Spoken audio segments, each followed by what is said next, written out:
साथियों नमस्कार। समाज बहुत तेजी से बदल रहा है और इस बदलते हुए समाज में अपराध का ग्राफ भी बहुत तेजी के साथ बढ़ रहा है।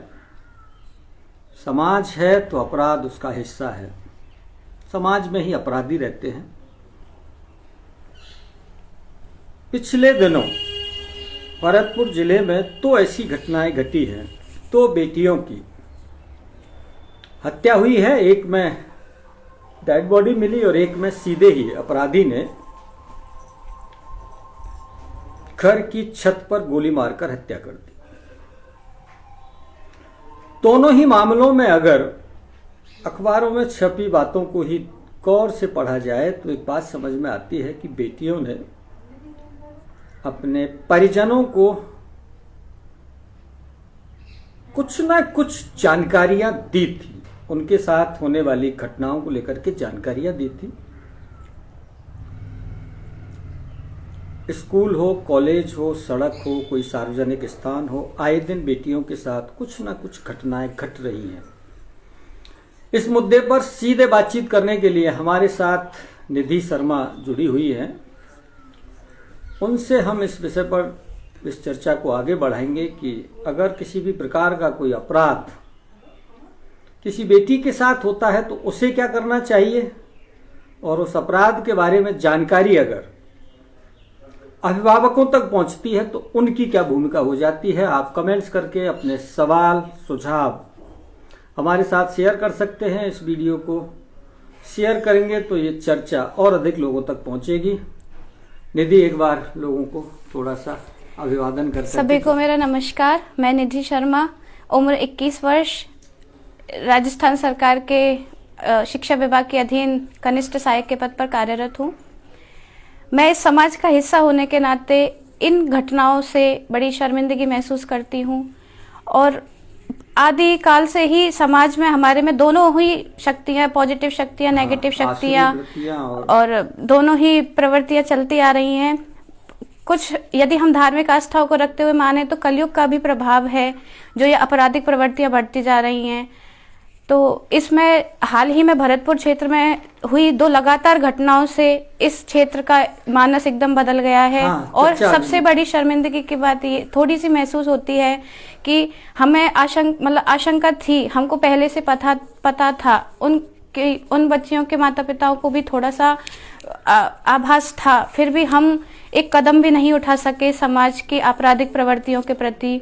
तो ये एक बहुत ही चिंतनीय विषय बन चुका है और हमें इस पर आज अभी एक गहन तौर पे इस पे चर्चा करनी होगी, जिससे आगे इन प्रवृत्तियों पर थोड़ी सी विराम लग सके।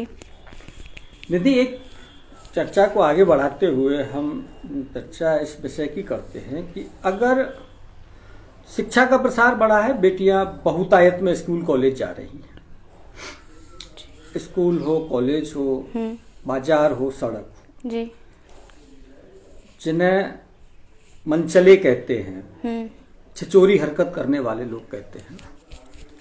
अगर ऐसी कोई हरकत किसी बेटी के साथ होती है तो ऑन द स्पॉट उसे क्या करना चाहिए, एक बेटी के नाते आप बताएं। इससे पहले मैं थोड़ा सा ये बताना चाहती हूँ कि मेरे बाबा साहब हैं श्री कुंज बिहारी शर्मा जी, वो हमेशा एक बात कहते हैं कि जितनी भी प्रवृत्तियां ये बढ़ रही हैं वो केवल और केवल नैतिकता के पतन की वजह से बढ़ रही हैं। जो इतनी आपराधिक प्रवृत्तियां, जो भी हम यदि जा रहे हैं या जो भी लड़कियां कहीं जा रही हैं और ऐसी स्थितियों का उनको सामना करना पड़ रहा है, तो सबसे ज्यादा समाज की तो निशानी वैसे ही नहीं है। और इसमें ना सबसे ज्यादा दोष हमारी शिक्षा प्रणाली का है। जो अब हमारी शिक्षा प्रणाली है वो केवल रटने पे आधारित हो गई है, ना ही उसमें कुछ समझने का या तार्किक शक्ति, नैतिकता का विकास या मनोवैज्ञानिक विकास, उसमें कुछ भी नहीं रह गया है। तो वो उसको एक हमारे समाज को पतन की तरफ ले जा रही है। हम शिक्षा का हालांकि रिकॉर्ड रूप से विकास हो गया है, प्रतिशत शिक्षित लोगों का बढ़ रहा है, लेकिन शिक्षा का जो मूल उद्देश्य है उससे हम भटक रहे हैं। अब हम पढ़ने के लिए जाते हैं तो कुछ लड़के करते हैं तो ऑन स्पॉट लड़कियों को चुपचाप तो बिल्कुल सबसे पहले कि वो चुपचाप तो बिल्कुल सहन नहीं करेंगे कुछ भी।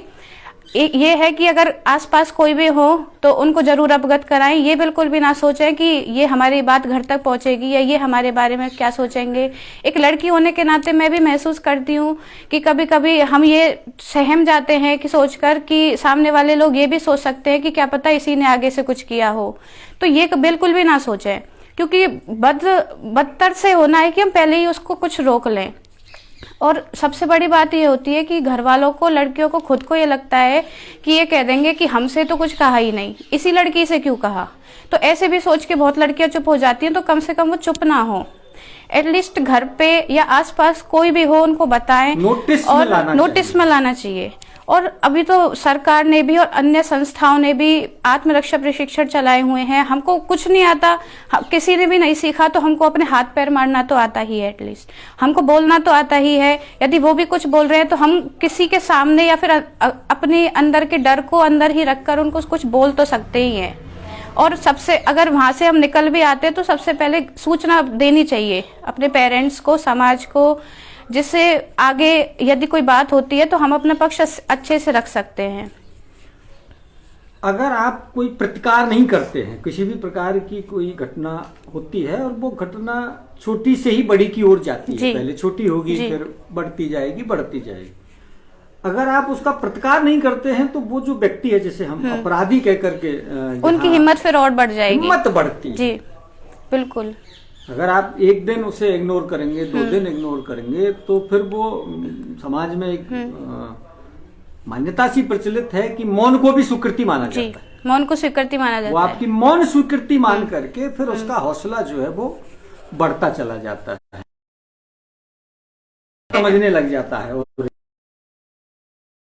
अब इसके लिए बेटी को कितना बोल्ड होना पड़ेगा, या वो कौन से कारण है जो उसे एक्सप्रेस करने से रोकते हैं अपनी बात? देखो, मैं मेरे एक्सपीरियंस के आधार पे बताती हूँ कि हमको एक्स्ट्रा बोल्ड होने की बिल्कुल जरूरत नहीं है। एक लड़की अपने आप में बोल्ड होती है सामान्य। अब जब हम मानते हैं कि एक लड़का और लड़की में ज्यादा अंतर नहीं रह जाता है और वो अपने आप में बोल्ड होती हैं, उनमें भी हिम्मत होती है, उनमें भी साहस होता है। यदि उनको कोई रोकता है तो होता है उसके आसपास का समाज, उसके आसपास की सोसाइटी, उसके आसपास के लोग ही उसे रोकते हैं। जैसे बहुत सारे घरों में या समाज में लड़कियों को केवल इसलिए बढ़ाया जाता है कि वो केवल स्नातक की उपाधि धारण कर लें और साक्षर बन जाएं। उनकी कभी समाज ये भी नहीं चाहता कि वो उठकर या फिर 4 जनों के सामने अपनी विचार व्यक्त करें या प्रतिक्रिया दें। तो फिर ऐसे समाज से हम ये उम्मीद करें कि उनकी बेटियां प्रतिकार कैसे करें, तो फिर वो कैसे करें। तो सबसे पहले हमको थोड़े बड़े लोगों को और लड़कियों को ऐसे माहौल में ढालना पड़ेगा। और ये भी है कि अबला भी काली बन जाती है जब तो किसी भी अंडर एस्टिमेट लड़कियों को हम नहीं कर सकते कि उनको किसी और प्रशिक्षण की जरूरत है। वो अपने आप में परिपूर्ण होती हैं, बस उनको उस हीन भावना से और उस अबलापन से नहीं देखा जाए, या फिर उसे उन परंपराओं में और उन सामाजिक बंधनों में नहीं बांधा जाए अनावश्यक रूप से, तो वो अच्छे से प्रतिकार कर सकती है और फिर ऐसे लोगों की हिम्मत भी कम हो जाएगी। उसे चाहिए कि वो जहां से घटना की शुरुआत हो रही है वहीं पे उसको विराम लगा दे, वहीं पर वो उसको विराम लगाए। जी। तो पहला विराम लगाने के लिए तो उसे मौके पर, जहां वारदात छोटी से लेके बड़ी कुछ हो रही है, मौके पर ही प्रतिकार करना चाहिए। जी। और फिर दूसरा कदम उसका क्या होना चाहिए? नहीं, होता ये है कि अगर कोई छोटा सा भी कमेंट पास हो जाए तो हम ये मान लेते हैं, हम खुद ही ये मान लेते हैं कि कोई बात नहीं, चलो एक छोटी सी बात है, ये कोई बड़ी बात नहीं है, और हम उसको इग्नोर कर देते हैं और हमारे माइंड में भी नहीं रहती या लड़कियों के माइंड में भी नहीं रहती। होना ये चाहिए कि उसी मौके पे उसको कुछ ना कुछ ऐसा कर दिया जाए कि वो वहीं पे रुक जाए। और दूसरा पॉइंट ये होना चाहिए कि एक तो हम सूचना दे दें, और दूसरा ये है कि हम अगली बार से और भी हम खुद भी सतर्क रहें। लड़कियां हैं वो जाएं आए तो उसमें खुद भी सतर्क रहें। आजकल या फिर हम जैसे बड़े लोगों के पढ़ते हैं तो उनमें आजकल पेपर स्प्रे आती हैं, अपने छोटे छोटे चाकू आते हैं, वो अपने पर्स में रखें। तो मौके पे वारदात यदि ऐसी बात होती है तो बहुत सारे राजस्थान सरकार ने या अन्य कंपनियों ने मोबाइल में ऐप बनाए हुए हैं, टैक्सी के लिए ऐप बनाए हुए हैं, और पुलिस ने भी अपनी काफी सारी हेल्पलाइन नंबर दिए हुए हैं, तो उन पे तुरंत सूचना दें। और कम से कम ये बात तो बिल्कुल ही निकाल दें कि 4 जनों को पता लगेगा तो वो क्या सोचेंगे। हाँ, क्योंकि इस डर ने ही जी इस डर ने समाज का बहुत नुकसान कर रखा है, दोनों स्तर पर, बेटी के स्तर पर और अभिभावक हाँ के स्तर पर। जी, क्योंकि वैसे कहते हैं कि 4 लोग तो वही कहेंगे जो उनको कहना होता है। और ये बात मैं ये भी नहीं कहती, काफी सारी वारदातें या फिर काफी सारे साइकोलॉजिकल इश्यूज लड़कों के साथ भी होते हैं, तो वो भी केवल इसी वजह से चुप लगा जाते हैं कि 4 लोग क्या कहेंगे। तो वो चीजें ना सोचे, कोई भी हो अपनी जिंदगी जिए मेरे मुताबिक कि हमको जन्म एक बार मिला है, फिर पता नहीं 84 लाख योनियों में हम घूमेंगे, फिर वापस कोई मनुष्य का जन्म मिलेगा। ये जन्म है, कैसा भी है, अच्छा है, उसको अच्छा बनाए और अच्छे से जिए। ये डर के ना जिए कि ये समाज हमारे बारे में क्या सोचेगा। और फिर हम कहते हैं बड़े बुजुर्ग लोग कि जब मर जाते हैं तो सभी अच्छा ही बोलते हैं उनके बारे में, तो फिर उस डर के बारे में क्या सोचना। आज जैसे हम जी रहे हैं वैसे निर्भीक होकर जिए। तो पहला स्टेज तो वही प्रतिकार करें, दूसरी परिजनों को सूचना देना बहुत जरूरी जी। और लड़कियां अपने आप में सशक्त भी हो सकती हैं। जैसे अभी तक जिन्होंने थोड़ा बहुत जूडो कराटे या आत्मरक्षा प्रशिक्षण नहीं लिया है, वो बहुत सारी चीजें, बहुत सारी संस्थाएं अवेलेबल कराती हैं, तो वो भी हम सीख सकते हैं। हालांकि सीखने की जरूरत नहीं है, यदि मारने पे आते हैं तो हम भी अच्छे से मार लेते हैं, लड़कियां भी अच्छा प्रतिकार कर पाती हैं।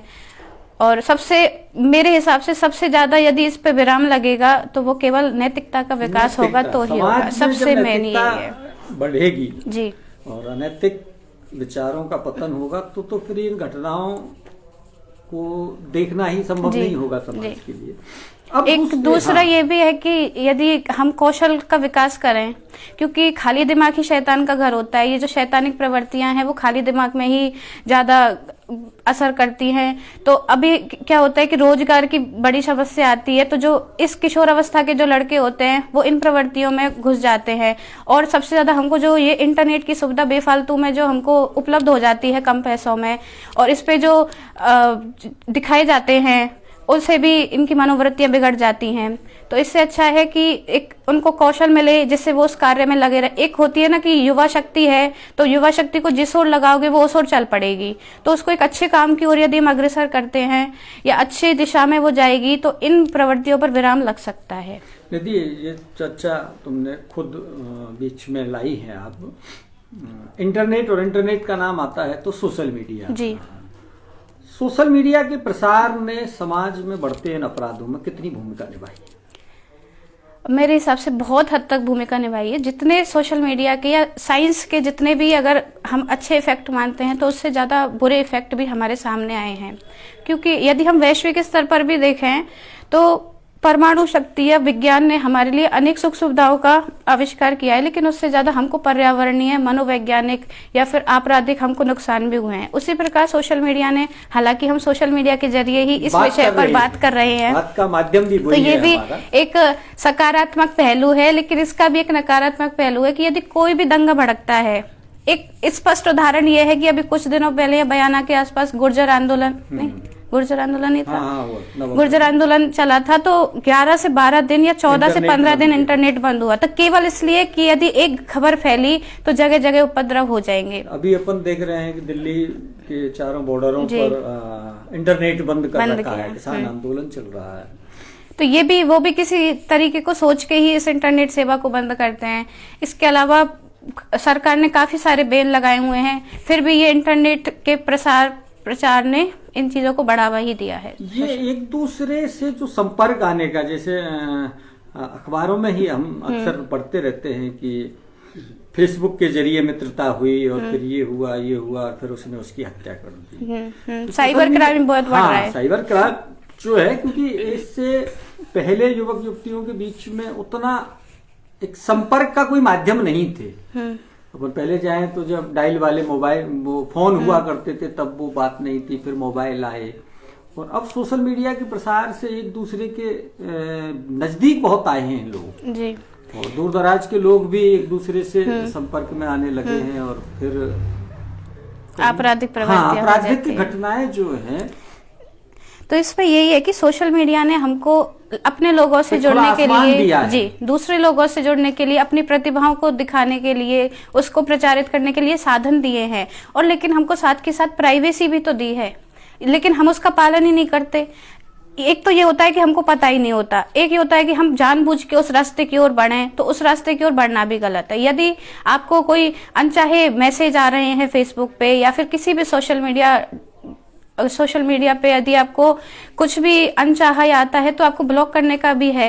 हैकिंग हो रही है तो उसके लिए भी आप अपने अकाउंट को बंद कर सकते हैं या फिर सूचना दे सकते हैं। सबसे बड़ी बात है, घूम फिर के बात आ जाती है कि हम अपने तक ही रख लेते हैं बातों को, हम शेयर नहीं करते। किसी भी प्रकार की हमारे साथ कोई भी सोशल मीडिया पर, स्कूल में, सड़क पर या घर में आने वाले किसी रिलेटिव के द्वारा, ये भी अपराध का एक बड़ा, क्योंकि घिनौना रूप है कि घर में आने वाले जो कोई रिलेटिव हैं, अड़ोसी हैं, पड़ोसी हैं, जिन पर लोग परिजन भी किसी प्रकार का कोई शक नहीं करते हैं, ऐसे लोग भी अपराधी के रूप में सामने आ रहे हैं। लेकिन वो जो घटना होती है उससे सहम करके अपने तक सीमित रख लेना, ये सबसे ज्यादा गलत है।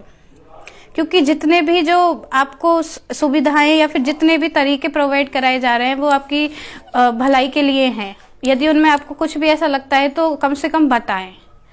और घूम फिर के बात वहीं आती है कि हम किसी से कह नहीं पाते, बल्कि वो कहना, चुप्पी ही तोड़नी है, जिससे चुप्पी तोड़ देंगे आप तो उस बात का पता लग जाएगा। जहाँ वारदात हुई है उसके पड़ोस के दुकानदार को भी लग जाएगा अगर आप उससे शिकायत करेंगे तो। अपने परिजनों को भी पता लग जाएगा। अब अपन थोड़ी सी चर्चा इस बात पर करते हैं कि अभिभावक क्यों सहम जाते हैं अगर उन्हें पता चलता है। देखो, अभिभावक भी समाज का ही हिस्सा है। बात यही आती है कि वो भी एक समाज का हिस्सा होने के नाते वो भी यही सोच जाते हैं। हालांकि ये उनकी सोच गलत है और धीरे धीरे परिवर्तन आता है।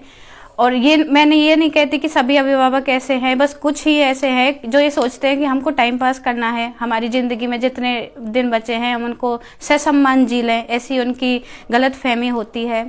तो वो उस खोखले इज्जत के लिए या खोखले अभिमान के लिए इन बातों को दबा जाते हैं और उनका खामियाजा फिर शायद उनको ही ज्यादा भुगतना पड़ता है। उनसे ज्यादा उनके बच्चियों को और सबसे ज्यादा समाज को भुगतना पड़ता है, क्योंकि फिर उनके इस नजरिए की वजह से समाज में आपराधिक प्रवृत्तियां बढ़ती है और फिर वो पता नहीं कितने परिवारों को तबाह करेगा फिर वो प्रवृत्ति। तो अभिभावकों को चाहिए कि वो अगर बच्चे किसी भी प्रकार की कोई सूचना दे रहे हैं तो उसे समाज के स्तर पर भी कहना चाहिए, लेकिन एडमिनिस्ट्रेशन को सूचना देना जरूरी है, पुलिस को सूचना देना बहुत जरूरी है। जी, थोड़ा सा जैसे उनके पॉजिटिव पॉइंट से भी हम देखें अभिभावकों के, तो वो सबसे पहले एक बार भले व्यक्तिगत तौर पे जांच कर लें। यदि फिर अगर आपको ऐसा लगता है कि पर उसको ये है कि हल्के में ना लें बात को, उसको दबाएं नहीं और ना ही उसको हल्के में लें। पहले अच्छे से व्यक्तिगत तौर पे जांच करें और फिर अच्छे से अच्छा है कि अपने एडमिनिस्ट्रेशन को सूचना दें। हालांकि देखो, एडमिनिस्ट्रेशन भी आजकल ऐसे ही लोगों का है। बिल्कुल ये इसमें कहीं कोई शक नहीं है, क्योंकि छोटी मोटी जगह पे आपराधिक जो बड़े बड़े लोग होते हैं वो भी इनसे मिले हुए होते हैं। पर यह है कि आप सूचना दें। सोशल मीडिया है, इसका बहुत अच्छा, आप अगर आपकी वहां पे पुलिस प्रशासन या कोई भी अगर नहीं सुन रहा है तो आप सोशल मीडिया का इसमें यूज करें ना, कि उसको प्रचारित करें। आपके साथ इतने लोग लग जाएंगे कि उसकी हिम्मत नहीं होगी, क्योंकि जो आपराधिक प्रवृत्ति वाला इंसान है वो भी समाज का हिस्सा है। जैसे हमको सच्चे लोगों को समाज की बदनामी से डर लगता है, तो उसको भी अपनी इज्जत के लिए समाज से डर लगता है। तो ऐसे ही इन कदमों से ही इन प्रवृत्तियों पर रोकथाम लग सकती है।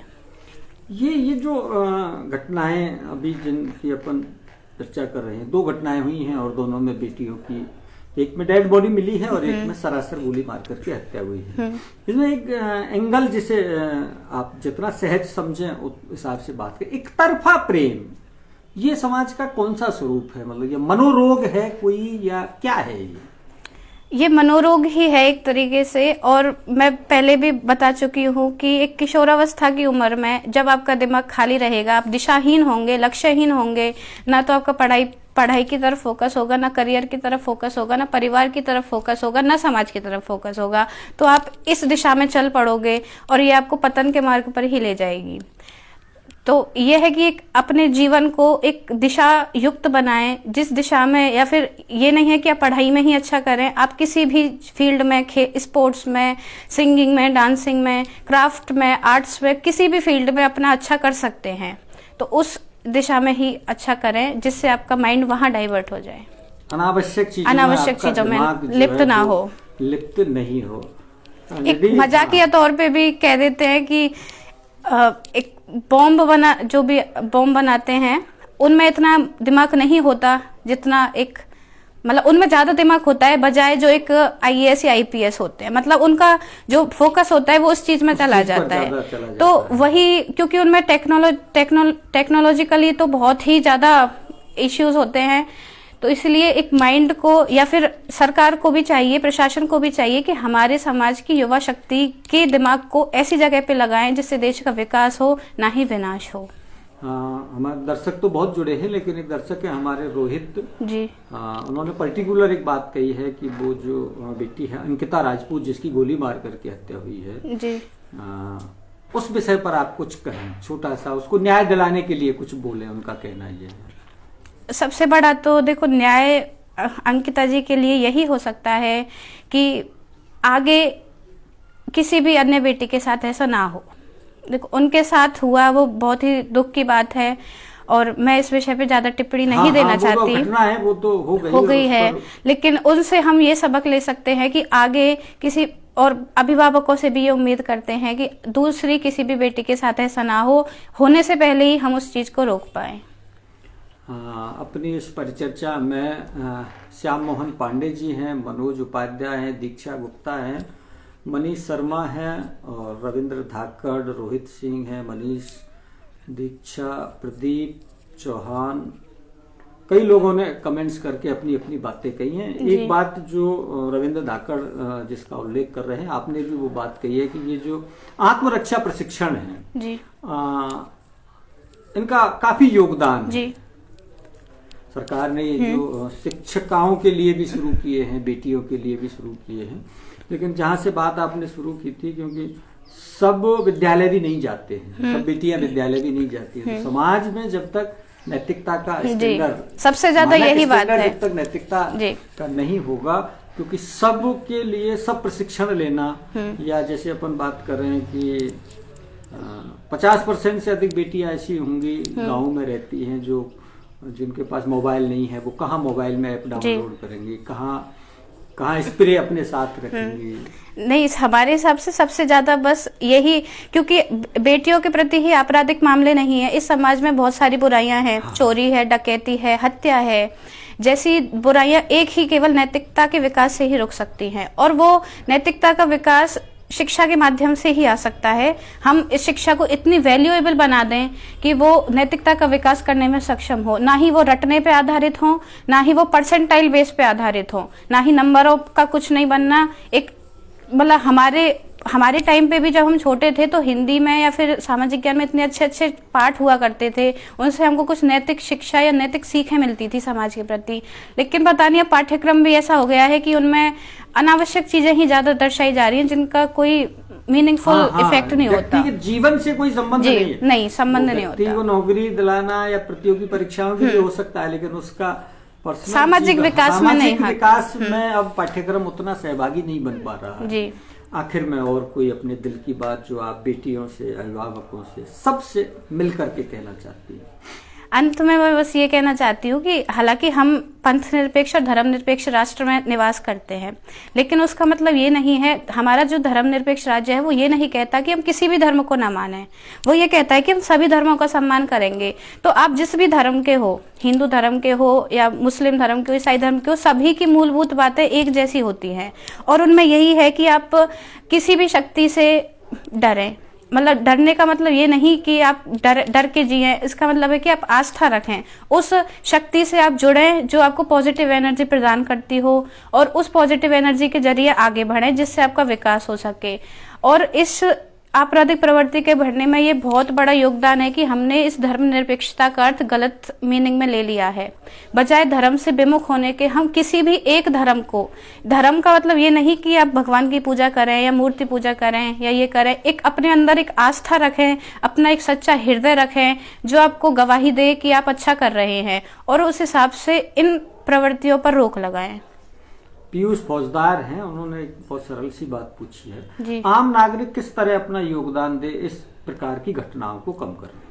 आम नागरिक ये है कि सचेत रहें अपने। हम क्या करते हैं, आम नागरिक की यदि मैं बात बताती हूँ कि हम मोबाइल फोन में इतना घुस जाते हैं कि यदि हम रास्ते में जा रहे हैं, में भी कुछ हो रहा है तो पता नहीं चलता है। जी हाँ, आस पड़ोस की कोई जानकारी नहीं रखते। हम एकांतवासी हो गए हैं और इस कोरोना के चलते इस एकांतवास में और भी ज्यादा बढ़ गए हैं।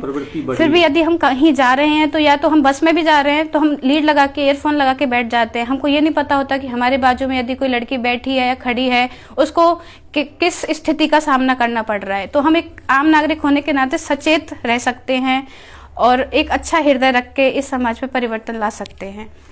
निधि, इस चर्चा को विराम देने से पहले वो जो एक बात है, यत्र नार्यस्तु पूज्यन्ते रमन्ते तत्र देवता, आपको लगता है कि देश में, समाज में ऐसा? अब अपवाद सब जगह होते हैं। ये है कि रेशियो अब लड़कियों के प्रति बढ़ गया है अपराध का। बाकी लड़कियों का सम्मान भी होता है।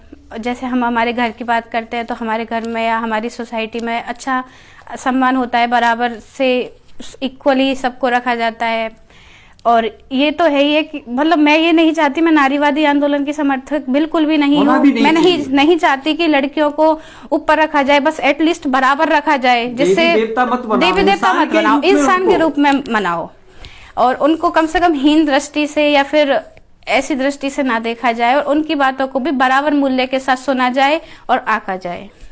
आखिर का एक सवाल है, थोड़ा संयत होकर के आप जवाब दें। इस बढ़ते अपराध में बेटियों की खुद की कितनी भूमिका है? खुद की भी भूमिका है, हम नकार नहीं सकते इस बात को, क्योंकि सबसे बेटियां भी बदली हैं। बेटियां भी बदली हैं। जब समाज बदला है तो समाज का हिस्सा होने के नाते वो भी बदली हैं। और वही उनके लिए भी बातें होती है कि यदि उनकी भी युवा शक्ति है या उनका भी माइंड है, वो जिस दिशा में आगे बढ़ेगा तो वो उस दिशा में आगे बढ़ने की बजाय एक अच्छे कुशल कार्य में लगे तो ज्यादा अच्छा है। पर उनकी सबसे ज्यादा गलती ये है कि यदि उनके साथ कोई घटना होती है तो वो चुप्पी लगा जाती हैं। वो ये ना करें, ये ना करें, क्योंकि चुप्पी सब जगह ही बुरी है, कहीं भी है। इंसान को चुप्पी साधने को थोड़ा सा ठीक नहीं माना जाता। ये बात ये अभिभावकों से ज्यादा बेटियों की ही गलती होती है, क्योंकि जो अभिभावक होते हैं उनको बच्चे अपने कभी भी बुरे नहीं लगते, ना ही वो उनके बारे में कभी भी अहित का सोचते हैं। बशर्ते उनको डायलॉग सिस्टम अच्छा रहे, वो अपनी बातों को स्पष्ट रूप से कह पाए, बता पाए, अपनी समस्याओं के बारे में अवगत करा पाए। अभिभावकों को झमेले में रखते हैं, झमेले में रखते हैं, उनको सही बातें नहीं बता पाते, तो दोनों के बीच में फिर अविश्वास बढ़ जाता है। तो बेटियों के प्रति भी माता पिता का बहुत अविश्वास बढ़ा है जी। क्योंकि जिस उम्र में ये अंकिता जी वगैरह हैं, उस उम्र में क्या होता है कि हम हमारी गलतियों को नहीं बता पाते अभिभावकों को, सामने वाली की गलतियों को बता देते हैं, तो उस जगह वो झोल उत्पन्न हो जाता है, वहीं अविश्वास की स्थिति आ जाती है। बाकी अपने और अभिभावकों को भी चाहिए कि बचपन से ही बच्चों के साथ ऐसा संवाद प्रस्तुत करें कि वो उनसे एकदम फ्रेंकली हो जाएं। आज के ज़माने में ये होना बहुत ज़रूरी है, क्योंकि घर से बाहर कोई भी सुरक्षित नहीं है, सेफ माहौल नहीं है, और वो ये भी जानते हैं। पर ये है कि वो कभी भी इस डर के चलते किसी भी बेटी को आगे बढ़ने से रोके नहीं। इस चर्चा में जितने भी दर्शक जुड़े हैं और कमेंट्स दिए हैं, सबको सामूहिक रूप से आप धन्यवाद एक बार। सभी को थैंक यू। साथियों, ये थी निधि शर्मा, पूर्ण भी हैं, योग्य भी हैं और खुले मन से परिचर्चा में हिस्सा लेती हैं, इसीलिए हम थैंक यू इन तक आए और इन्होंने खुले मन से बात की। बहुत बहुत धन्यवाद, आभार, नमस्कार।